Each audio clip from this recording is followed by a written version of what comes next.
زار بن جرول حضرمی سے مروی ہے، انہوں نے کہا ہم میں ایک آدمی تھا جسے ابو عمیر کہا جاتا تھا، عبداللہ بن مسعود رضی اللہ تعالیٰ عنہ کا بھائی بنا ہوا تھا۔ عبداللہ رضی اللہ تعالیٰ عنہ اس کے پاس اس کے گھر میں آتے۔ ایک مرتبہ وہ آئے تو وہ گھر میں موجود نہیں تھے۔ عبداللہ رضی اللہ تعالیٰ عنہ ان کی بیوی کے پاس آئے اور ان کے پاس بیٹھے تھے کہ اس نے اپنی لونڈی کو کسی کام سے بھیجا،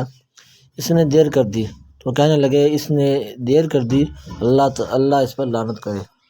عبداللہ رضی اللہ عنہ سے اٹھ کر دروازے کے پاس بیٹھ گئے۔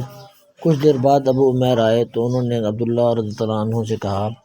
کیا آپ بھائی کے گھر والوں کے پاس نہیں گئے؟ عبداللہ رضی اللہ عنہ نے کہا،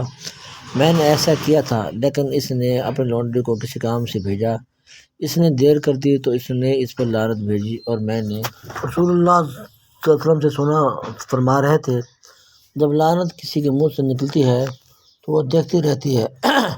تو جس پر لعنت کی گئی وہ اس کا مستحق ہو تو وگرنہ اس شخص کی طرف لوٹ آتی ہے جس کے منہ سے نکلی ہوتی ہے، اور مجھے یہ بات ناپسند لگی کہ میں لعنت کا راستہ بنوں۔